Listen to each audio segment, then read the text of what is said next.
welcome to Thumbing Through Yesterday, the podcast where we take our favorite books down off the shelf, dust them off, flip through them, and remind ourselves why it is we love them so. Joining me today, we've got Tony Pisculi. Glad to be here, as always.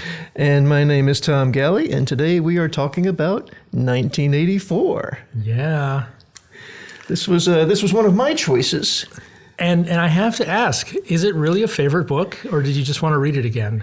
You know, as I was reading through, I asked myself that a couple of times. There are things about this book that I really, really, really like. That being said, I don't know that it's actually one of my favorite books when taken as an entirety. There's a huge chunk in the middle. Oh, my God. Yeah. Yeah, the book within a book. I made it this time. I actually read every word of Goldstein's book that they bothered to print. Yeah. Something I've never accomplished before. I usually just start leafing through, waiting to get to the end. That was pretty tedious and pretty bad writing, I have to say, Mr. Orwell. I mean, that's the ultimate info dump, is to just go, hey, here's a character and he's going to read a book. You want to see what book he's reading? I will tell you. Here's chapter 1. Yeah. Yep. And then we get to jump to chapter 3 before jumping back to chapter 1. Yeah. But I don't know. I mean, I don't have a problem, actually, oddly, with it not being the best written, because it's not supposed to be real, right? This is an invention of the party used to flush out potential traitors. It's not a real book. You know? I'm not objecting to the quality of the writing of the book within a book. I'm objecting to the plot device itself. Yes, gotcha. of interpolating another book into your book. A book that does not move the story forward. It only tells you what the author is trying to expound on, his theme. Yeah. Yeah. And I'm thinking that's by weight probably about a third of the book. Honestly, it seemed interminable. Maybe it's shorter than that, but it sure seemed interminable. It's quite a bit shorter than a third because it's contained within Act 2. So there's 3 acts of the book, 1, 2, and 3, and both of the excerpts are in Act 2. And it's I would say it's less than half of Act 2. So it's maybe a sixth of the book, but it feels like forever because it's so damn dull. Yep. And honestly, the book would have been better served with those as appendices. There is an appendix for Newspeak. There is indeed. And what's interesting is if you read that appendix, and it's fascinating, Orwell actually does a really good job of incorporating most of that information into a dialogue with one of his coworkers. So you get the flavor of it, you get the sense of it, you get all that. You don't need the appendix, and the appendix is rightfully an appendix. And I thought the same thing was true with the chapters of the book. We didn't need them. So they could have been shoved into appendices. They could have been truncated in so many ways. I kind of got, when we get the chapter 3 portion, which is by far the biggest contiguous chunk of it, Winston is reading out loud to Julia. Mm-hmm. And, she was half asleep when he started to read. And this is one of those things where, 5 pages in, I'm falling asleep. And I'm sitting here thinking, there's absolutely no way that Julia is still with him at this point. He should have cut it off, which eventually 30 pages, 40 pages later, he does.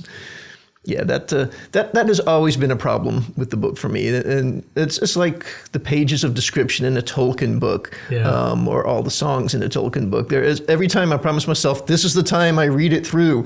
I actually made it this time. I had actually blocked that out of my mind, but unlike you, I wouldn't count this as one of my favorites. It's a remarkable book.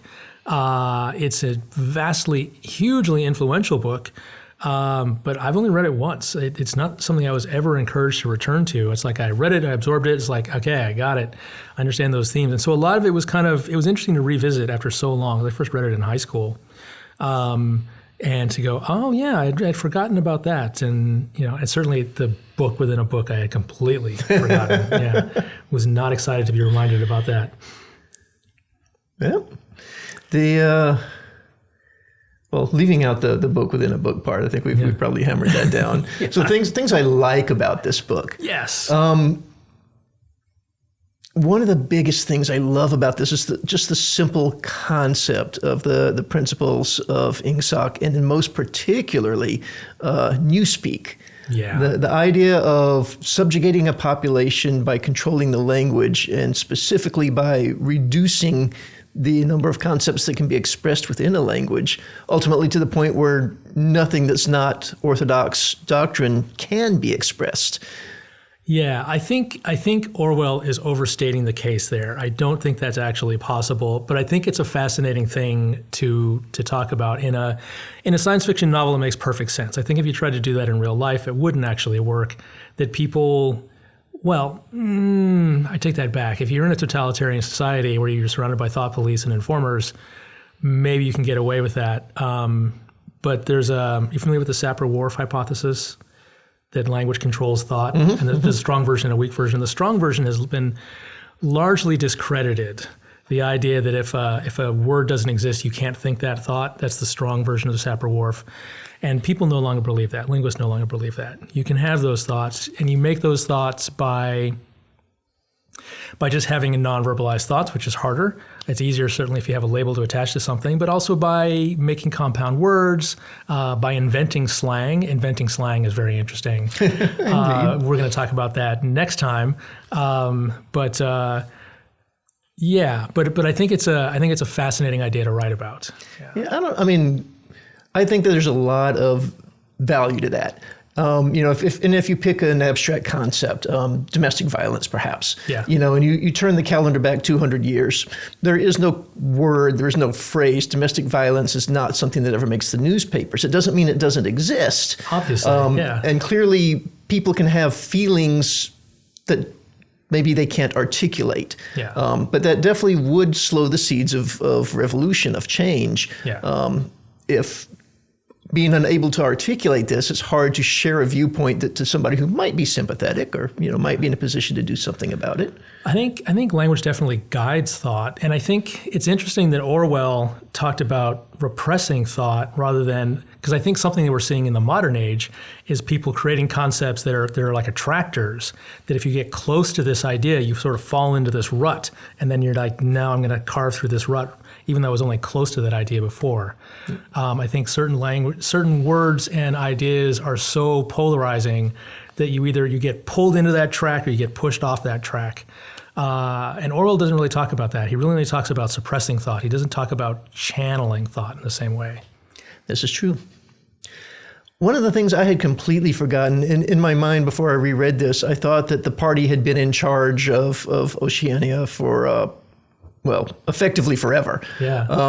And this is actually a relatively recent thing. They've been in command for 30 years or so.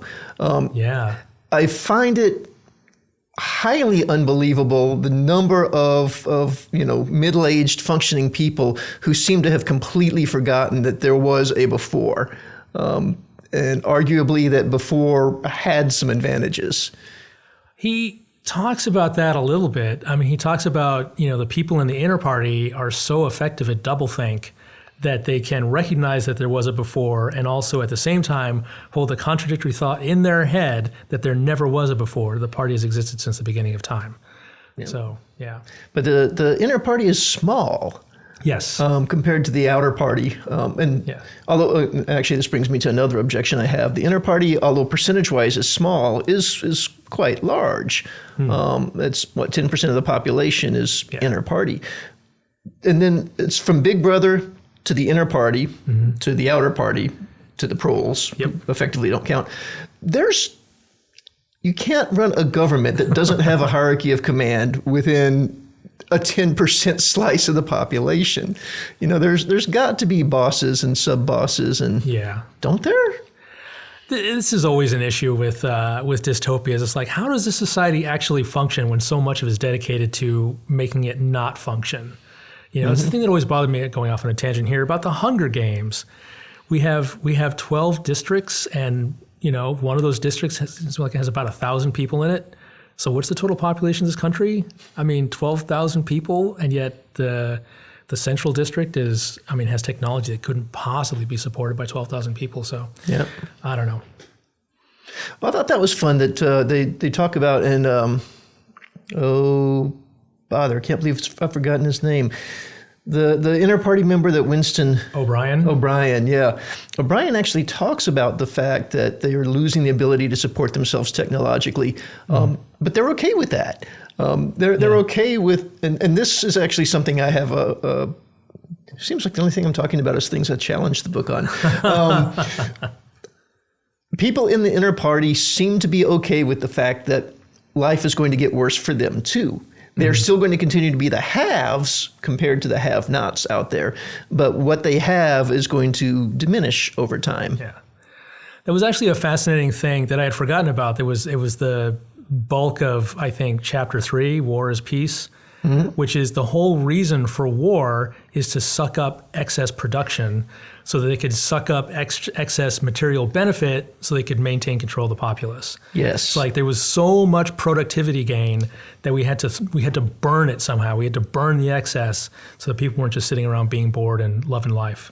Yeah. So this is like the alternate to a Star Trek universe, where exactly. In a post-scarcity society, people just only do good things because every need can be answered. Everyone's so far up the hierarchy of needs, but then you have no control over them.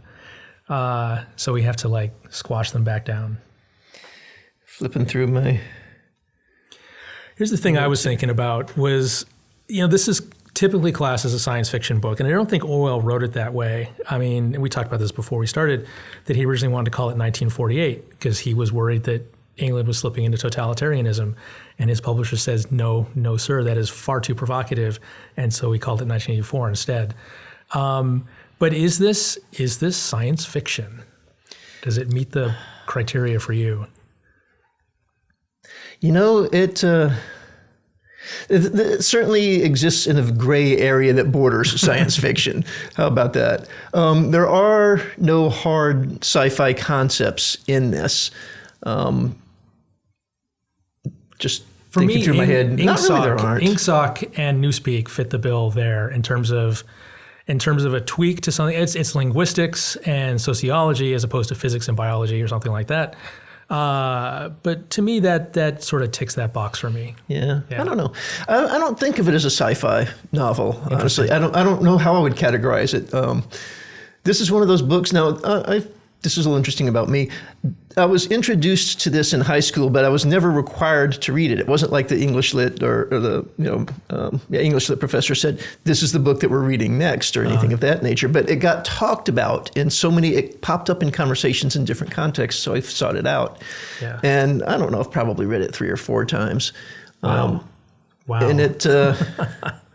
Yeah, I mean, there's things about it that I really enjoy, and there's something appealing to me about Winston, about the idea that you're drawn to broken characters. We've established that. We have established that, haven't we? I find so endearing, maybe is the word I'm looking for. He knows he's doomed. Yeah. From the earliest moments in the book, he knows he's doomed. And the more he continues to do these things, the more he embraces the fact that he's doomed. And it becomes a self-fulfilling prophecy. At any moment, he could have stopped. It really does. Yeah. And I don't know, maybe he would have survived. Maybe he would have survived longer. I mean, as he said, everyone gets shot in the end.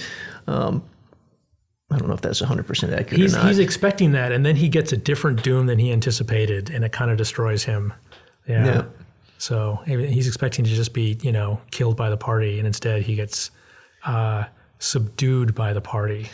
He loves Big Brother. He loves Big Brother. It's one of those chilling final sentences that just makes the book. Just like if you can land on a punch like that on your last line, that's so good. Yep. Yeah. But everything that he thought he could hang on to, he loses. Yes. And everything that he thought he could never embrace becomes him. And this is one of the exceptionally evil things about the party. Mm-hmm. You can look at, the evil empire in Star Wars or Hitler or, pick any totalitarian society that you want to. And he addresses this in the book, Orwell does. They have the guise, the polish of we're actually good.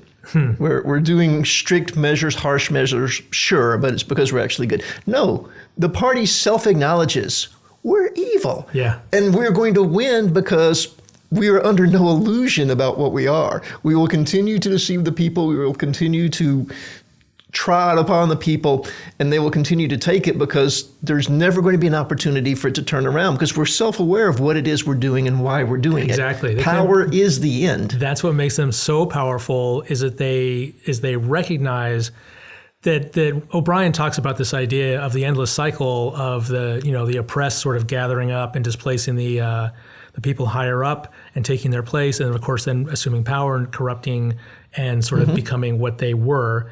And he says we're never going to be in that position because we recognize that we were never good to begin with, so we don't have that weakness. Yeah, we're going to be relentless, we're going to be ruthless, and we're going to keep everyone else down. Yep, there will never be a plucky bunch of rebels that will rise up and overthrow anything. Right. Yeah, and it kind of made me think of The Matrix a little bit in that it wasn't very explicit, but I sort of had the impression that they were guiding people towards the people they sensed dissension. They didn't just crush it immediately. They would guide them towards a specific rebellion that they could then crush and destroy. So it's important, like for Winston, Winston's clearly unhappy. And they could just kill him. They could just kill him and move on with their lives, but they don't. First, it's important to them to break him. But first, they give him the opportunity to rebel. They seduce him into rebellion, then break his spirit, and then presumably at some point later kill him. Well, according to Winston's perception, they spent 7 years setting him up. From that moment that he first made eye contact with O'Brien that lingered half a second longer than it should to the time he's arrested, 7 years. It's remarkable. So unlike you, I've only read this book once, and I don't think of it as a favorite. It's so amazing, but I got to say, reading it this time was making my skin crawl. I had a really hard time getting through it because it's so significant and it's so intertwined with contemporary politics, and everybody uses it on every side for every issue. Anything you don't like is the enemy is the fascist, and they're the ones that are throwing things down the memory hole, and whoever it is leading it is Big Brother, and it's just this has just become part of our modern culture in a way. It's sort of like baked in. So revisiting it in a fictional form is just ugh. Some of it is pretty close to home. Yeah. Yes, exactly. Well, it's different in that, the evil oligarchy in 1984 is subjugating the population through denial. Yes. The evil oligarchy, perhaps, of 2022, is that where we are? Is subjugating the population through plenty, right? They're rather than denying us razor blades, they're letting us. The excess production is going into disposable high-end electronics and gourmet foods. It's bread and circuses instead. Yeah, bread and circuses. I like anyway, that. but I wanted to congratulate you for seeking the book out and reading it on your own, even though it wasn't assigned, because a lot of people have absorbed a lot of 1984 through osmosis and have never actually turned to the book. Yeah, I did that also with Brave New World, which will probably show up in my reading list somewhere down in a later episode. Yeah. Now, this book did something that I won't go so far as to say no book has ever done before, but it certainly has to be an incredibly rare thing. I can't think of another instance of it. It startled me. Startles you. It startled me. In the moment when they are in their little love nest and they're looking out over the thing, and then even though I knew it was coming, because I've read the book more than once before, but the voice from the telescreen behind the picture speaks, it startled me. I jumped a little bit as I was reading the book. And also have to compliment the Thought Police on their fantastic sense of dramatic timing. Yes. I mean, that was just such a perfect moment to yank the carpet out from under those two. Yeah. So speaking of that, one of the things that I found frustrating about, and I don't want to say it's incorrect on Orwell's part or the character's part, because, Orwell's painting this picture of this doomed couple, and they know they're doomed. They say more than one time that we are the dead. But they take such pains for those first few meetings to travel separately, to not use the same spot more than once, to be away from prying eyes. And then they just rent a room over a shop, and a guy who knows they're there, and they come back again and again and again. Yep. I'm like, what? Well, and likewise, when finally, Winston decides to take this plunge and go talk to O'Brien, he shows up at O'Brien's house with Julia and walks in the door and says, "Viva la resistance!" It's like, there's no prevarication, there's no evasion, there's absolutely no exit. He's just flung himself from a precipice at this point. Yes. Yeah. Which I think he wants to do. Which I think he would have been satisfied in some sense satisfied with either outcome. That yes, there is a revolution and welcome to it, or haha, I'm the thought police and you have sealed your fate.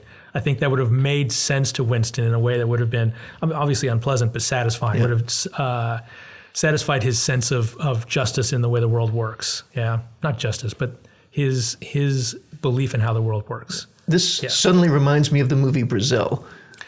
Ooh, yeah. I think Brazil is heavily influenced by 1984. Yeah. Just that thought, though, of the title character suddenly abandoning everything and going out of his way to stir up trouble for himself. Yes. It is also like Brazil in that it is almost unrelentingly bleak. I mean, Brazil has its funny moments, but it's never, except for the dream sequence, it's never hopeful. There's no hope in this book. There is no hope in this book. This is true. Wow. They have been quite successful in that. I did think, and again, stretching the bounds of credulity a little bit, Winston's arrested and he's in that initial prison cell for an indeterminate amount of time, but it can't be more than a few days because he gets no food or water. And during that time, 2 people that he knows show up being arrested as well. Yeah. That you talked about sloppy writing a little bit earlier. I think that's an example. I love the fact that, what was his name, Parsons? You think the timing doesn't work? Yeah. You've got 3 disparate people who all are interacting, 2 of whom are apartment building mates, all showing up in the same single jail cell at the same time. Did they go out of the way to arrest these other 2 simply because they had already processed Winston? Is this part of his punishment? Is it just a phenomenal coincidence that Parsons' daughter denounced him, and the other one, Symes, perhaps? Symes disappears before he gets arrested, I think, doesn't he? I can't remember. I don't remember. It was a minor character, but it was somebody that Winston had interactions with. Was it the linguist who was working on Newspeak? I don't remember. But the fact that, it just seemed a stunning, they spent 7 years stringing Winston along. What are the odds that in the same day or the same 3 days, not only is Winston arrested, but these other 2 people that he never actually had traitorous interactions with, he simply had interactions with for apparently unrelated causes. Is it just 3 days? I thought he was there for longer. He was in that first cell for he doesn't know how long, because there is no darkness, but we know that he's not fed. We know that he's not given water. Okay. So after 3 days, he'd be something, and he would not be very good shape. I don't know, what's 3 days without water like? That's pretty bad. That's nearly fatal. Yeah, that's what I'm thinking. So that's why I drew that line in the sand for 3 days. Fair enough. But even if it were longer, even if it were a week or whatnot, it still seems, given the amount of time that they kept Winston on the line, if they had these other 2 on the line, I don't know, maybe it's National Call the Long-Term Con Trader Day. Maybe. I know they spend, the impression I got, because they bring people in, they have Winston for a while, and they bring other people in, and they immediately take them out to room 101, and they spend more time with Winston. Winston gets to be there long enough to see people come and go. Yeah. So they're clearly, and O'Brien says this, they're investing more time and effort into Winston. He's a special case because he's genuinely rebellious, as opposed to Parsons, who's just kind of an idiot.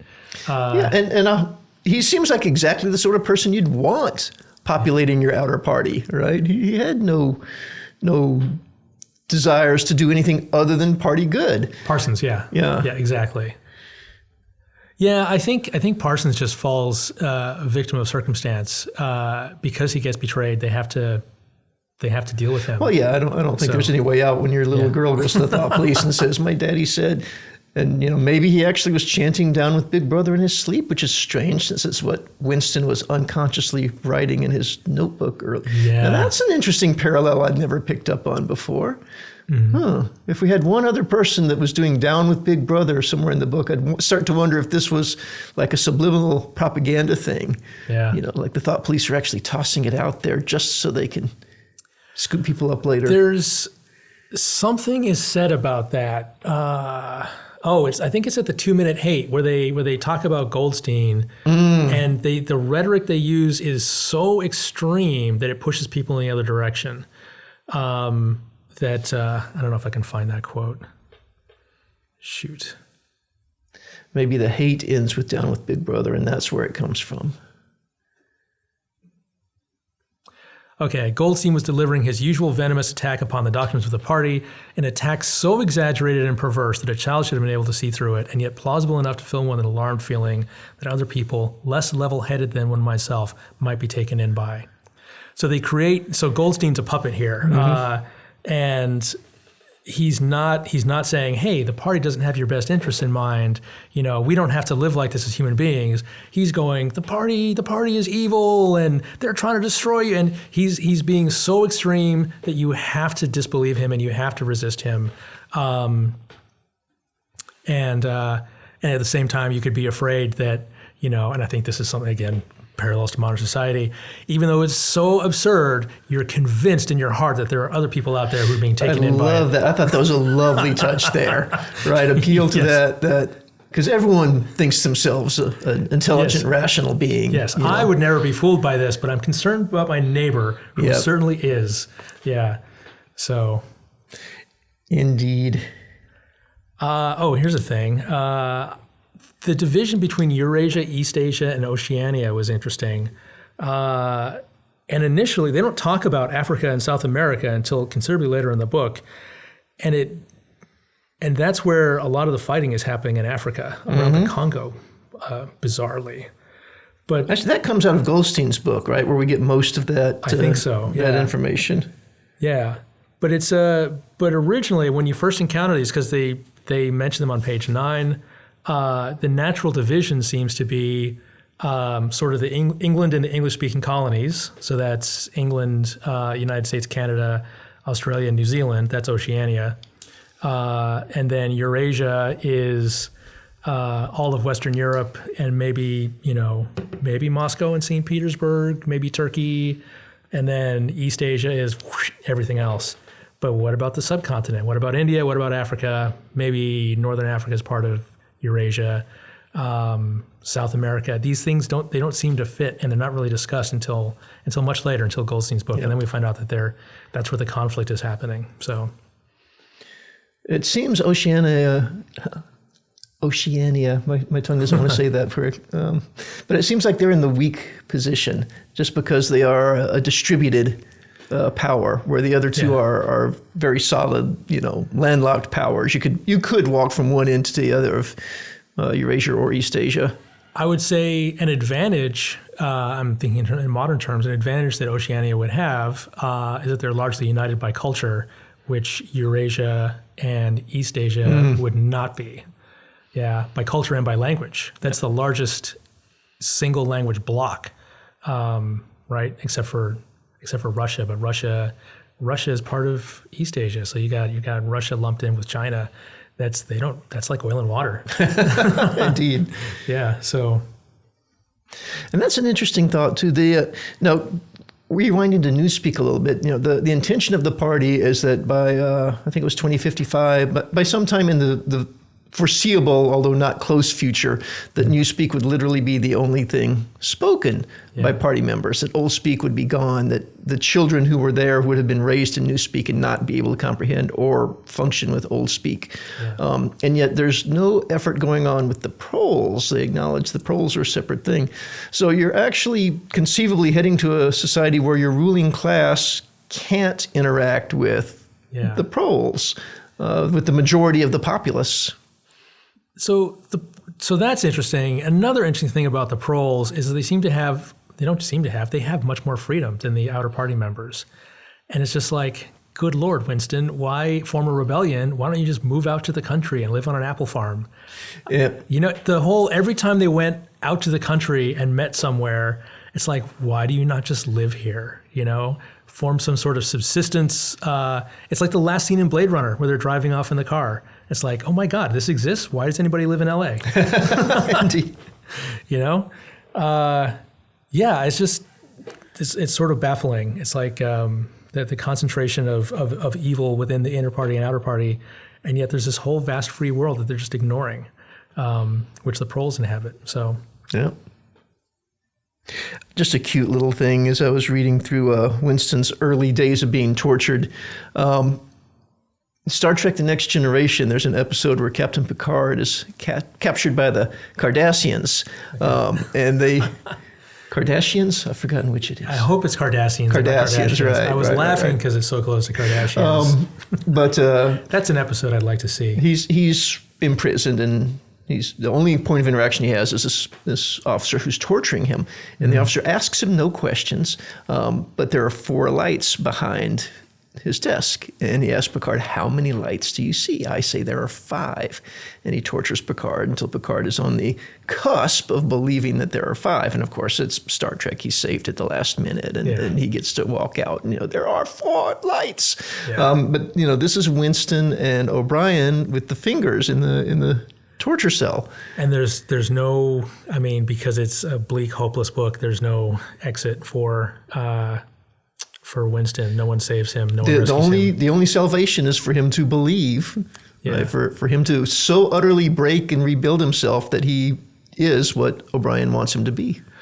If you call that salvation, I don't. Yeah, I think I don't call it that either. It would be better, if he had his William Wallace moment, and just said, "Yeah, freedom, 4 fingers, kill me." But he can't. He doesn't have the strength to do that. No. And part of it is that the inner party is much more sophisticated than William Wallace's torturers ever were. And it's not just about physical pain. Anybody can, well, not anybody, but many people can withstand physical pain for a long time. But when you prey on someone psychologically as well, it is much easier to break them. And because they've observed everybody so well with these telescreens for years upon years, they know everyone's secret fear and they deploy it against them. Yeah. That's the secret of Room 101.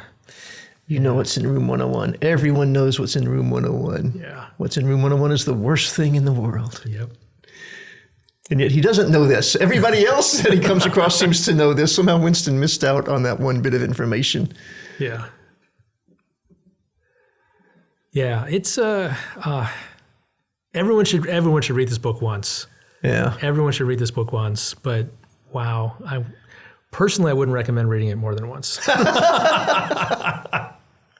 Unless you really, really enjoy it. Well, like you said, there are so many skin crawly moments in there. Yeah. Late in the torture, when Winston is just almost utterly broken, but not utterly broken, a brand new and novel form of torture is introduced by showing him himself in a mirror. Oh my goodness! That's a horrible moment. It really is. You know, the idea that the pure horror of seeing yourself so reduced that it frightens you to look at yourself. So, what did you think of Julia as a character? Julia had to be in there. Yeah. But there were the idea that you had a young lady who has learned to be Little Miss Perfect on the outside while really being, the opposite in private. I don't really have a problem with that existing. I think that she exaggerates her success at it. I don't think she's old enough to have had the number of encounters she claims to have had in a society where a simple maneuver like let's go to the country together takes 2 weeks to set up. I bought that mostly because she said some of her encounters have been with the inner party, which takes less juggling to arrange. Yeah. I suppose so. And I imagine because she approaches Winston, she jumps through a lot of hoops to make those things happen. But I imagine that, being young and attractive as she is, she might be approached a lot, and then she could rely on the man to jump through the hoops and set things up. So I didn't have a problem with that. The problem I had was that she seems to be undeveloped beyond that as a character, and she becomes just a trophy for Winston and a thing to be yanked away from him along the way. And in particular, this woman, I didn't buy this woman as we're originally introduced to her, wanting to settle down with Winston. Yeah, and not just Winston, but wanting to settle down at all. Exactly. Her drive seems to run completely the other direction. The one night stand or the one season fling. This is the Julia we're presented with. So her settling down, then making a love nest. Her professing undying love and walking into the lion's den, holding his hand. Those we're not giving her motivation for change there. Yeah. It would have been much more credible to me if Julia had been part of the Thought Police. If she's just a honey trap. She's just out there seducing men and leading them astray, and then sort of laughing as they get whisked away to room 101. But even if she's not, I mean, she really seems like someone who's in it for one, the sort of the thrill of rebellion, but she skips around. She's very careful initially. She does not want to get caught. She wants to have her fun, and she conforms so thoroughly, much more thoroughly than Winston ever does. Mm-hmm. Yeah, Winston's always kind of a reluctant outer party member, and she so embraces it so that she can, she's much better at doublethink than Winston is. Without even realizing it. So, she's a success story in that way. Exactly. Yeah. She's a much better outer party member. She really is. She really is. Yeah. Yeah, I don't know. I mean, Julia has to be in the book. But in a way, I kind of wish, even if she weren't actively part of the thought police, I wish that we hadn't seen her at the end, right? That Winston doesn't have that encounter with her out in the courtyard, but he just simply doesn't know what happens to her. Yeah. Yeah, I think that would be stronger, but. Although I appreciated the fact that they were around each other, talking to each other and open, and there was no fear because both of them knew absolutely, right, that there was no spark of interest. Exactly. Yeah, that's pretty grim. Yeah. I mean, that's like the subdued version of the end of Invasion of the Body Snatchers. Have you seen that film with Donald Sutherland? The original, yeah. That scream at the end.